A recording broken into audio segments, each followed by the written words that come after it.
Hello दोस्तों, मैं आपका दोस्त अब्दुल गनी अपने YouTube channel only one school में आपका स्वागत करता हूं। एक और अपडेट्स टैक्स के रिगार्डिंग निकल कर आई है जी अभी रिसेंटली।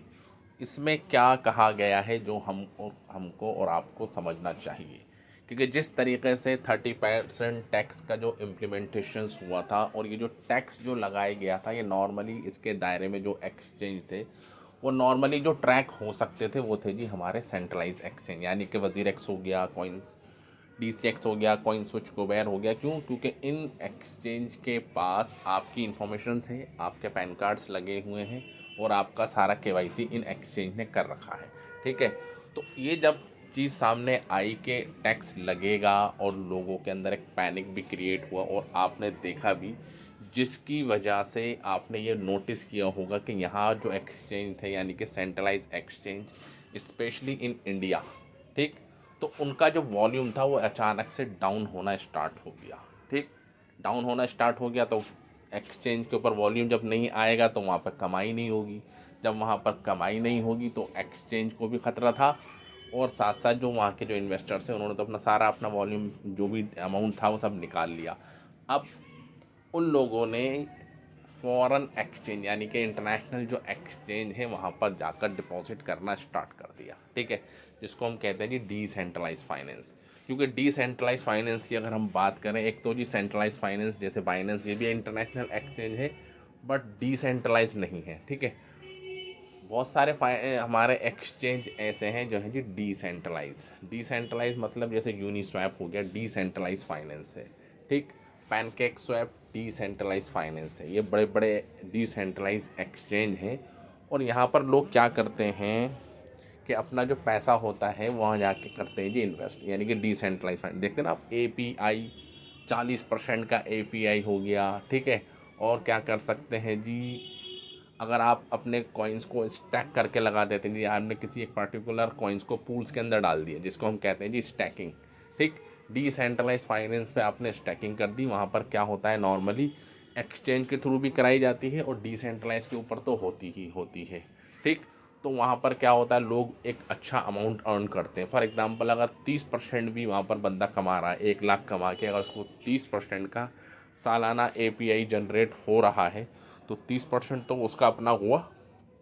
ठीक, अब गवर्नमेंट की नज़रों में ये आ गया है कि यहाँ से जो सब पैसा जो निकल के हमारे इंडिया से और एक इंटरनेशनल एक्सचेंज में in the form of decentralise finance के ऊपर लोग अपना पैसे को लैंडिंग पे लगा देते हैं जी, बोरो करते हैं। बोरो भी करते हैं, बहुत से लोग उधार भी लेते हैं और जिनके पास एक्स्ट्रा कॉइन्स होते हैं तो फाइनेंसिंग सिस्टम चलता रहता है। जैसे बैंक के अंदर क्या होता है, दो चीज़ें होती हैं बैंक के अंदर, आप FD करते हैं और आप कोई दूसरा बंदा लोन लेता है। तो FD कौन कर रहा है जी? फॉर एग्जांपल मैंने अपने अकाउंट की एक FD करा दी जी 2 लाख रुपए की। ठीक है, मुझे रिटर्न में क्या मिला जी, 7 8 10% मान लीजिए, मैक्सिमम 10% मुझे मिल गया। ठीक, बट वही जो पैसा मैंने FD के अंदर स्टोर करा था, बैंक क्या करता है, उसी पैसे को ऐसे ज़रूरतमंद इंसान को देता है जो उस पर लोन पे पैसा लेता है। और लोन आपको पता है कि कम से कम 15% तो आपके ऊपर लगता ही लगता है। तो मोटी मोटी अगर बात करें तो 15% उस बंदे से कमाया और 10% मुझको दे दिया। तो बैंक के फिर भी क्या है, 5% तो सूखे सूखे हो गए। मेरा पैसा किसी को दिया, ठीक है, और उसको लोन पे दे दिया और उससे इंटरेस्ट कमाया, उसमें से कुछ पैसा मुझे दे दिया। ठीक है, बाका अपने पास रख दिया। तो ऐसे ही होता है जी डिसेंट्रलाइज फाइनेंस के ऊपर भी। वहाँ पे भी क्या होता है कि आप अपनी क्रिप्टो करेंसी को स्टैकिंग पे लगा देते हैं जी, पूल पे लगा देते हैं जी, पूल सिस्टम हो गया। ठीक है, आपको सालाना कुछ अमाउंट मिलने लगता है। ठीक, आप यील्ड फार्मिंग के थ्रू भी पैसा को किसी एक पर्टिकुलर पेयर के अंदर इन्वेस्ट कर देते हैं जी। जैसे आप देखें बाइनेंस पे अगर आप जाएंगे तो आपने BTC, ठीक, और अपने बाइनेंस के पेयर के अंदर आपने स्टैकिंग कर दी। तो ये सब चीज़ें होती रहती हैं क्रिप्टो करेंसी के अंदर। तो अब क्या करा है, जो टैक्स डिपार्टमेंट ऑफ इंडिया है उसने देखा कि ये जो है ना, interest earn on crypto currencies from platform outside of India, अब उनके ऊपर इनकी नज़र है, स्पेशली डिसेंट्रलाइज फाइनेंस के ऊपर।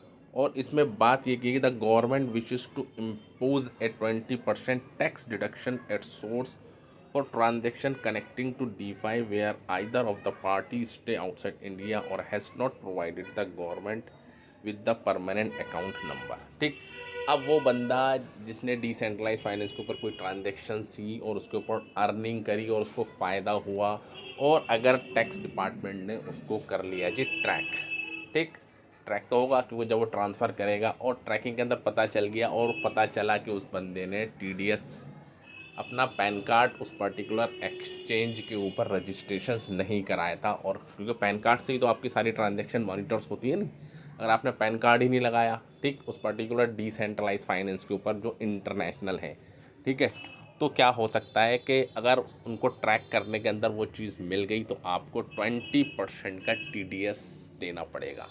अभी आपको कितना देना पड़ रहा है? अभी आपको देना पड़ रहा है जी 1% का टीडीएस, ठीक है, अगर आपका पैन कार्ड तो लगा हुई है। ये बात हो रही है जी इंटरनेशनल एक्सचेंज की, ठीक।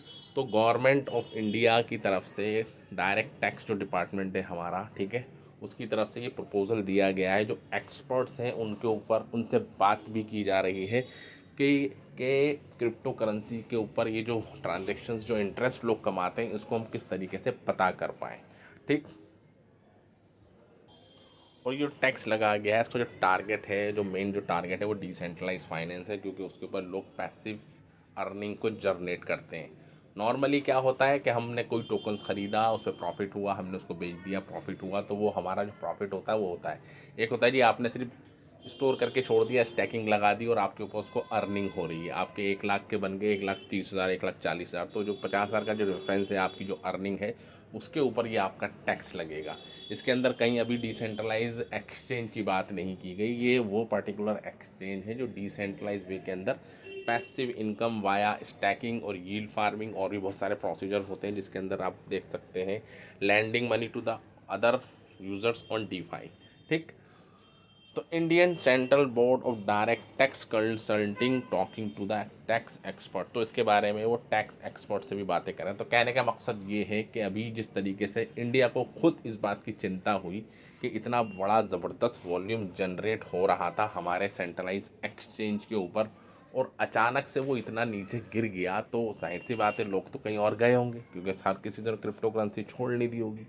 और उनको ये भी पता है कि जो डिसेंट्रलाइज जो फाइनेंस है, और अगर आप इसको गौर से देखेंगे तो ये भी डेटा सब गवर्नमेंट को मिल जाता है। India was rank 6 in global DeFi index expert report. जब इंडिया को पता है कि इंडिया के जो इन्वेस्टर्स हैं वो 6% के अंदर करते हैं जी ट्रेड, कहाँ पर? डिसेंट्रलाइज फाइनेंस के ऊपर। तो वहाँ पर पता है कि इंडिया के जो लोगों का जो इन्वेस्टमेंट है इन दी डिसेंट्रलाइज फाइनेंस, अगर वो 6th रैंक पर है, तो आप सोच सकते हैं कितना बड़ा अमाउंट डिसेंट्रलाइज फाइनेंस के ऊपर विदाउट केवाईसी लोग होल्ड करके रखे हुए हैं, ठीक। तो इसी वजह से ये इनके नज़रों के अंदर आ रहे हैं और हल्के हल्के अब इसको टारगेटिंग स्टार्ट होगी।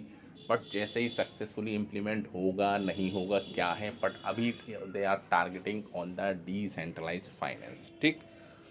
तो ये थी जी एक अपडेट्स जो हमने चाहा कि हम आपके साथ शेयर करें। तो अगर आपको समझ में आता है कि हाँ जी ये चीज़ ठीक है, क्या होगा नहीं होगा, तो उसकी राय हमको आप अपने कमेंट्स हमको दें, ठीक। तो हम भी जाने कि हाँ जी एक्चुअल में आपकी क्या राय है। बाकी आपको वीडियो अच्छी लगी तो आप इसको लाइक करें, और हमारे चैनल पर फर्स्ट टाइम आए हैं तो उसको सब्सक्राइब ज़रूर करें। तो thank you very much for this video. जय हिंद।